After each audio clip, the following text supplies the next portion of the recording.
Shalom shalom inshuti mudukurikiye kuri New Generation for Revival Channel. Uyu ni wa mwanya mwiza dufata tukaganira ku ijambo ry'Imana hamwe n'abakozi b'Imana batandukanye. Uyu munsi turi kumwe nanone na Salvatore ndetse na Arsene Kumana, abakozi b'Imana Imana ihagurukije muri iki gihe. So nanjye ni Nkuru nziza Denis, tugiye kuganira ku nsanganyamatsiko zitandukanye ku bibazo urubyiruko rwibaza. Turizera neza ko video ya mbere nubwo yaciye kinini twavugaga ku myambarire, turizera neza twagiye tubona ama feedback agiye atandukanye y'abantu bagiye bafashwa nayo. Uyu munsi rero turabanza kwiga ku ndirimbo z'isi. Ese kumva indirimbo z'isi ni icyaha cyangwa si icyaha? Kuzireba se ni icyaha cyangwa si icyaha? Bibiliya ibivugaho iki? So reka dutangire rero n'ikiganiro cyacu hamwe n'isengesho. Salvatore atubura mu isengesho, then tukaza kwinjira mu ijambo ry'Imana mu kanya tuganira. Yes, reka dusenge. Mana mu izina rya Kristo Yesu, turaguha icyubahiro ko utugiriye neza, tukaba tubonye umwanya mwiza wo kuganira na bene data kugira ngo duhugurane mwana. Ijambo ryavuga ngo niwibutsa bene so ibyo uzaba ubaye umugabura mwiza w'ibya Kristo Yesu. Uyu mwanya turagushimiye kandi tugusabye ko ubana natwe kugira ngo umwuka watuyobore muri byose, ikiganiro cyacu kigire byinshi kiduhishuriye byo mu bwami bw'Imana. Icyubahiro ni icyawe, ni mu izina rya Kristo Yesu w'i Nazareti. Amen. amen. Amen. Kumva indirimbo z'isi ni icyaha cyangwa si icyaha? Bamwe barabyemeza, abandi bakabihakana. So Arsene, wewe kumva indirimbo z'isi ni icyaha cyangwa si icyaha? Urakoze cyane, ndabasuje mwese. Iki kibazo gisa nkaho kirimo umutego gatonya, ariko ukuntu mbyumva, indirimbo z'isi ziri nk'ubwoko bubiri. Navuga ko ziri ubwoko bubiri, cyangwa se navuga ngo njye indirimbo y'isi nayita y'isi bitewe na message iri kiratanga. Hari indirimbo z'isi nyene zitaramya Imana, zidahimbaza Imana, ari indirimbo ziri aho ngaho ariko zifite ubutumwa bwiza, zifite message nziza, urugero ubutumwa bw'amahoro, ubutumwa bw'ubumwe, ubutumwa bw'urukundo, bwo gushigikirana no gufashanya. Izo nibaza ko kuzumva nta kibazo kirimwo, kuko nkanjye nk'urugero, nkanjye uri hano kuri kamera imbere yanyu, nanjye sanzwe ndi umu artiste. Hari indirimbo sanzwe ndirimba cyangwa se mbyina z'umuco, ariko ataco zitwaye, ni indirimbo nziza zitanga message nziza. Ariko nanone hari izindi ndirimbo mbi ureba nawe rwose ukabona ko ari indirimbo zigisha abantu ibiteye isoni, zigisha abantu ibintu bibi. Izo ngizo rero rwose nta mpamvu yo kuzumva, nta mpamvu yo kuziraba, kuko zihindura abantu benshi cyane cyane urubyiruko, zikabashorera gukora ibintu bitari byiza. Rero kuri njyewe izo ndirimbo nk'izo zifite message zitari nziza, nta mpamvu yo kuzumva, nta n'impamvu yo kuzitunga no muri telefone yawe, nta n'impamvu yo kuziraba, kuko ntacyo ziba ziko ziragufasha. Kuzumva ni icyaha cyangwa si icyaha? Kuzumva aho zibera icyaha ni igihe uzumva cyangwa se uzireba zigatuma utabasha kubaho ubuzima bwo kubaha Imana. Yes, ubwo icyo gihe biba bihindutse icyaha. Yakisi igihe uzumva ukanazireba ariko ntibitume, ntibikwangize. Reka nkubwize ukuri, abantu benshi nuko baba babitekereza, ariko reka nkubwire, buriya indirimbo yose iba ifise umwuka uri inyuma yawo. Niyo mpamvu umuntu akwiye kwitonda ukibaza ngo inspiration umuntu yabonye yandika iyo ndirimbo yayivanye hehe. Kuko ibaze, hari igihe nk'abantu twajyaga twumva bajya nko ma concert ya Michael Jackson, bakareba ama concerts, ugasanga abantu bahapfiriye ngo bishimye kugeza aho umuntu apfa.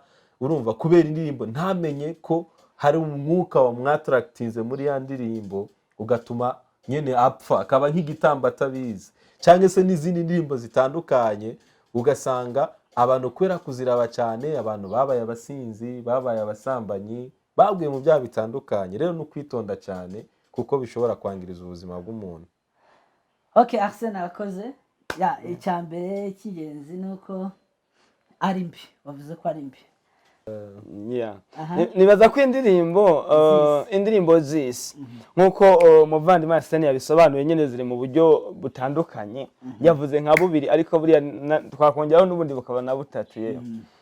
Kuko zino ndirimbo twita ko ari indirimbo z'isi, hari abantu baziririmbye. Ikintu cya mbere bariya abantu baziririmbye hari icyo bashakaga kugeraho cyangwa kubwira abantu. So kiriya kintu bashaka kubwira abantu rero nicyo cy'ingenzi cyane. Ugomba yo kureba neza niba iriya ndirimbo ni iki kintu bashakaga kuvuga. Bashaka kuvuga ngo mubane n'abandi neza, cyangwa bashaka kuvuga ngo mukora iki, message mbese irimo aho ngaho akaba ari ukurikira. Ikindi nacyo izi ndirimbo ko zitandukanye, yatubwiye hari indirimbo z'umuco. Indirimbo z'umuco turazikenera mu madote n'ahandi, hari indirimbo dukenera, hari indirimbo z'amahoro turazikenera mu gihe mu bitaramo wenda bitandukanye cyangwa mu makampani atandukanye yo gushishikariza abantu gukora ibikorwa by'amahoro, urumva. Ariko si indirimbo message y'icyaha nihe tuyikenera. Niba indirimbo ivuga ngo musinde mugire, urumva, imessage bati ni musinde, urumva, nimurangiza mwishimishe mukora ibyo mushaka, iyo nijyari tuzakenera iyo message muri society. Sinibaza ko ari igihe tuzayikenera, ariko mu y'amahoro tuzayikenera, ni mu muco tuzayikenera. Ariko hari nidushishikariza icyaha ntabwo tuzigera tuyikenera. Aho rero ntihashobora kuziramo icyaha.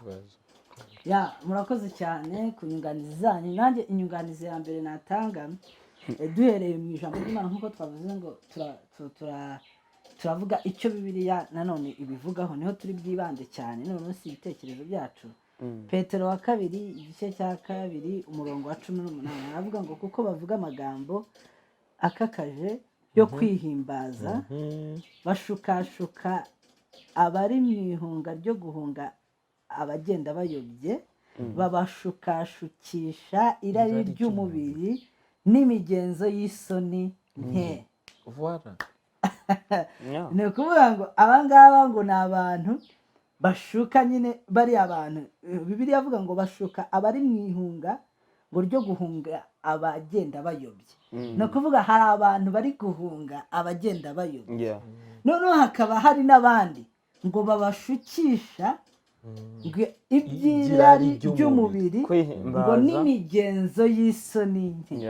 Iyi migenzo y'isoni nke Bibiliya ivuga ni imigenzo myinshi, ariko tubisanishije n'iki gihe harimo imigenzo yo kwikinisha, harimo imigenzo y'ubutinganyi, harimo imigenzo yo kwambara imyenda, kwambara ubusa, y'urukozasoni, ubusa, harimo gukora amageste, mbese indirimbo abantu bakaraga ibice by'imibiri yabo bari mu busambanyi bari gukora sex. So ibyo rero izo ndirimbo zifite content zimeze gutyo, na Bibiliya hano murumva ko irimo.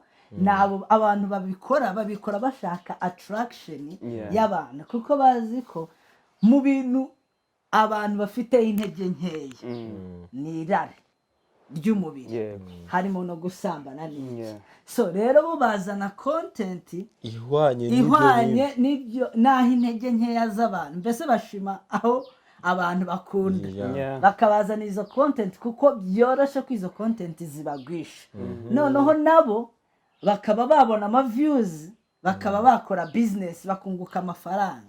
No kuvuga ngo akazi kabo mbese bashora igishoro cyabo product bashora mu ntege nkeya z'abantu.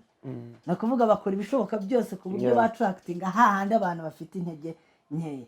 Nubwo umuntu akakubwira ngo we abikora ku bwa business, ariko umenye yuko icyo kintu ari gucuruza ntabwo ari ikintu cyubaka abantu, ahubwo ni kibasenya. So rero niyo mpamvu umuntu ukora business ariko agakora business mu rwego rwo kwangiza abandi bantu, n'ubundi ntaho bitaniye no gukora business yo gucuruza ibiyobyabwenge, gucuruza abana bakiri bato b'abakobwa bakabajyana kubacuruza bakabahindura indaya.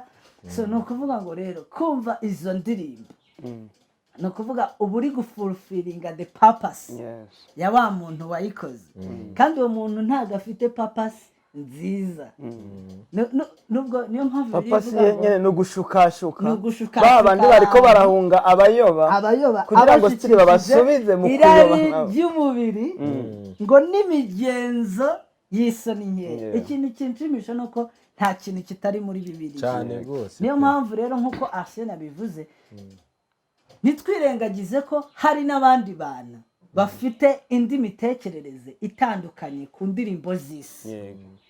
Indirimbo z'isi hari umuntu ushobora kuririmba indirimbo wenda mu bukwe bwiwe, kandi iyo ndirimbo tuvuge wenda nk'urugero indirimbo ya Mayivaho ya Meddy, abantu benshi barayizi. Mayivaho iravuga ngo uzi igihe namaze ngusengera. Noneho hari n'ahandi avuga nzagukunda nk'uko Kristo yakunze itorero, kandi icyo nicyo cyanditswe dusanga muri Bibiliya. Bagabo mukunda abagore banyu nk'uko Kristo yakunze itorero akaryigura akaryitangira. So urumva rero iyo ndirimbo itandukanye na ziriya ndirimbo turi kuvuga. Content yayo niyo, kandi n'amashusho yayo ni amashusho meza, ntabwo ari amashusho y'urukozasoni, ni amashusho agaragaza ubukwe bwiwe. So rero abantu bamwe ntibakabyumve ngo bova spiritualizing ibintu byose. Hari indirimbo zimwe twita ngo n'izisi nyamara zifite content nziza, zifite message nzima, ariko hakaba n'izindi ndirimbo rwose zadutse muri ino minsi zirimo ibishegu, zirimo ibyo rwose yaba ari ku muntu w'umukristo ntago bikwiriye. Usibye no kuba izo ndirimbo nyine hano Bibiliya ivuga abo bantu babizikora kugira ngo bashukashukisha abantu iby'imibiri yabo n'imigenzo y'isoni, ubwabyo nabyo biratwangiza cyane. Kuko nimba Pawulo aravuze ngo musore hunga irari rya gisore, ziriya ndirimbo zizamura irari muri twebwe. Na cyane cyane iyo bigeze mu mashusho, amashusho bashyiramo usanga kenshi arimo abakobwa bambaye ubusa.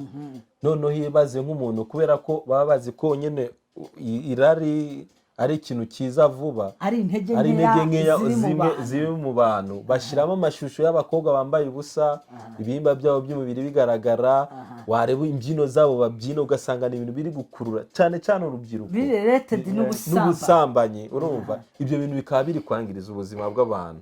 Rero niyo mpamvu turi kuvuga ko ntabwo ari byiza pe, ntabwo ari byiza. Ubundi njye nyavuga ngo ndi nk'umuyobozi ufata ibyemezo bikakaye. Hari indirimbo zitari zikwiye no kunyura no kuri za televiziyo cyangwa se ahandi hantu hose, kuko ziba ziri ko zirangiriza urubyiruko rw'ejo hazaza. Si uko haba hari n'abana bageze mu gihe cya adolescent, mbese bashukwa mu buryo bworoshye cyane. So rero abo bantu barabangiza cyane, ugasanga umuntu yarangiritse akiri muto. Nk'ubu ngubu hari igihe ujya kubona ukabona umwana w'imyaka ya 15 16 w'imyaka 15 16 aratwise, kandi nk'umwana icyambere iyo nda nivuka n'uwabyaye nawe agiye kwinjira muri izo struggle.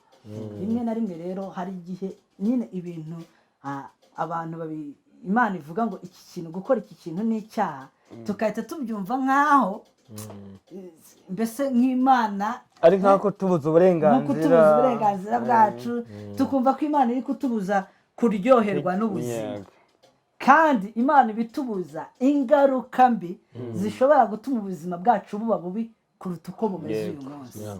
So Imana rero ibaha umugisha. Ngira ngo wenda turi mu gusoza, Arsene yavuga mbese nka conclusion yiwe, ndetse na Salvatore akaza kuvuga conclusion yiwe, noneho tukaza gusenga dusoza.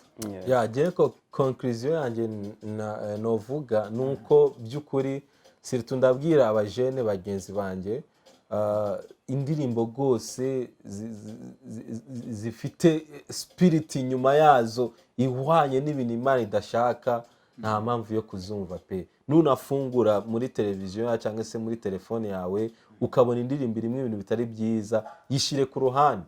Hari indirimbo nziza za gospel ushobora kumva zikagufasha, hari indirimbo z'umuco zihari nziza zishobora kugufasha, kandi gose ukishima ukanezerwa. Nk'uko natangiye mbivuga, natwe twese turazifite izo turirimba, turanazibyina neza, abantu bakishima, kandi ntihagire ikintu na kimwe kibi zangiriza haba mu marangamutima yacu cyangwa se mu buzima busanzwe. Rero izo ndirimbo mbi tuzihagarike, kuko gukomeza tuzumva ibigambo tuvanamwo biza muri twebwe, ejo ugasanga ukibwiye mama wawe, papa wawe, uwo muvukana, kubera iki ni ikigambo wakuye ahantu mu ndirimbo runaka utazi. Rero birateye isoni kubona waba uri kuvuga ibigambo bidatunganye imbere y'abantu bakuru kandi wabikuye mu ndirimbo zitari nziza. Rero tubihagarike kugira ngo dukomeze kubaho neza kandi tunezereza Imana. Yes. Murakoze. Nanje conclusion navugaho ni icyo navuga ni kimwe, kubera ko iyo tuvuze zino ndirimbo je nabigereranya nko gufata ikintu ukagishyira muri ukagifunyika. Tuvuge ikintu kiri muri box cyangwa kiri mu gasanduku runaka cyangwa muri kirapfunyitse kuri abafunyika kado nyine, ariko indani harimo ikintu cyica. Tuvuge ni gisasu se, ni n'uburozi se, ni ikintu cyagirira umuntu nabi, ariko noneho bakagifunyika bakagihereza bakagishyira mu kantu keza. Urumva? None icyo kintu wewe ukibonye ukibaza ko harimo ikintu kizima ugafata. Kuko iki ntanze urwo rugero. Indirimbo, bimwe mu bintu bigize indirimbo harimo ritme, harimo umuziki, harimo beat. Urumva? So beat rero hagiye dukurura. Hari igihe beat biryoshye. Hagiye kubita. Ukavuga ati none numvise umuziki. Urumva? Rero byakubitirana no ko ari wumva amarangamutima yo kwishima azamutse. Agafatira bati mbe indirimbo iryoshye. Ariko wibuke ko hari iyo ritme cyangwa hari iyo music, ariko hari n'iyo message turiko turavuga ishaka kwangiza ubuzima bwawe. Hari nayo mashusho nanone. Nibyo ushobora kubikubita neza, niba ukunda reggae, niba ukunda zouk, bivana n'injyana ukunda, ugasanga iyo ndirimbo ikozwe muri iyo njyana. Noneho yakubita bivanye n'uko iyo njyana uyikunda ikazamura amarangamutima yawe, ugafatiraho. Ariko wibuke bino bintu tuvuze message, tuvuga n'amashusho. Ibi ni ibintu bishobora kwangiza ubuzima bwawe cyane. Icyo nakubwira rero, ugerageze kugira ngo izi ndirimbo ntizikuvane mu byizego, kuko twasomye bireka tubwira ngo nabashukashuka abantu bariko barahunga abayoba. Wowe uri kurahunga abayoba rero, ndakugira inama yo gukomeza guhunga. Iyo umuntu ahunga ntareba inyuma, abantu urirukanga nta no gusuhuza undi. Iyo umuntu ahunga ntabwo asuhuza undi. Nubwo mwahura muzinanye, abantu ucaho, kuko hari kiri inyuma yawe. Hari umugani aho nkunda kumva ngo ikikwirukanza nicyo kikwereka inzira. Urumva? Nukuvuga niba inyuma yawe hari ikintu gikwirukanza, ntubaza ngo ese hano barahanyura. Urahanyura ukirukanga kuri kurahunga.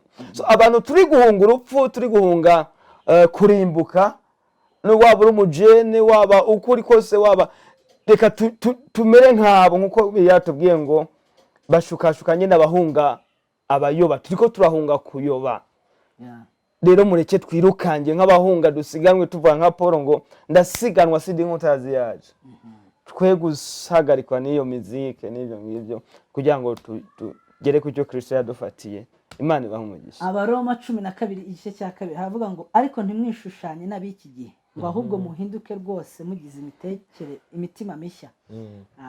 Muri Bibiliya y'Icyongereza haravuga ngo renewing your mind. Nako mugize imitekerereze mishya. Bo bakoresha ijambo imitekerereze mind, ntabwo bakoresha ijambo umutima. Ariko icyo nshaka nanjye kubabwira hano nta kindi. Iyo Bibiliya ivuga ngo tugize imitekerereze mishya, turabizi neza ko nta handi imitekerereze yacu, ibiri mu mitekerereze yacu bigizwe n'ibyo tureba ndetse n'ibyo twumva. No kuvuga ngo nimba wumva ibintu bijyanye n'ubusambanyi cyane, biroroshye ko wanarara amajoro menshi turi kuryamana n'abakobwa. Nimba wumva ibiganiro bijyanye n'ubusambanyi cyane, biroroshye ko n'ibyo bintu birota, kuko nibyo biri mu mitekerereze yawe.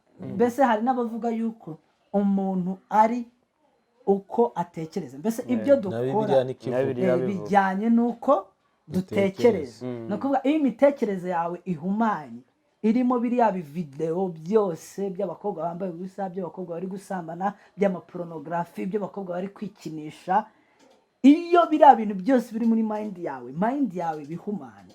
Niyo mpamvu n'ibyo ukora ntibitandukanye cyane na biriya biri mu mitekerereze yawe. Niyo mpamvu bamwe muri twebwe kwikinisha byabananiye. Kubera iki? Kubera yuko uko ukomeza kwifidingamo biriya bintu niko bikomeza kukuzuzamo inzara n'inyota byo kwikinisha, inzara n'inyota byo gusambana, inzara n'inyota, mbese ibintu nk'ibyo ngibyo.